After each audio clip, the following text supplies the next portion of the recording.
Je m'appelle Estella. Vous m'entendez? Estella Garcia. Je ne sais pas si vous enregistrez. Prenez des notes, s'il y a quelqu'un de l'autre côté en réalité. Mais si vous m'entendez, si vous êtes là, je vous propose un marché. Je vais vous raconter une histoire. Et à la fin, quand je n'aurai plus rien à dire, vous me laisserez sortir d'ici.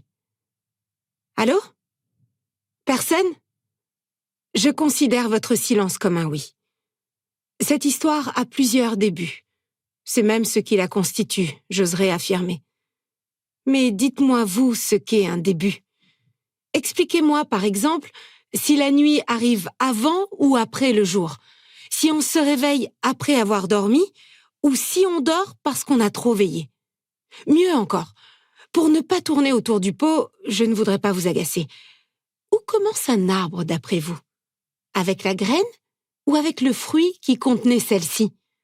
Avec la branche sur laquelle a germé la fleur qui s'est transformée en fruit? Avec la fleur elle-même?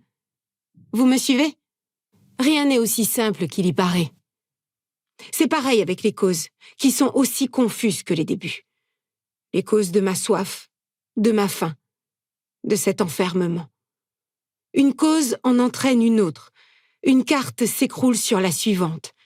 La seule certitude, c'est le dénouement. À la fin, tout est par terre.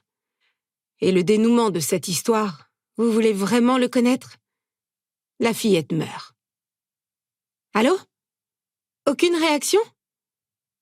Je vais le redire alors, au cas où une mouche serait venue bourdonner à vos oreilles, ou qu'une idée plus perçante, plus stridente que ma voix vous ait distrait. La fillette meurt. Vous avez entendu cette fois?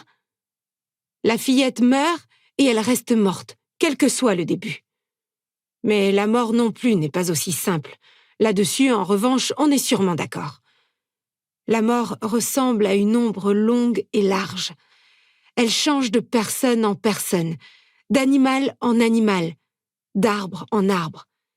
Il n'existe pas deux ombres identiques sur toute la surface de la Terre, ni deux morts semblables.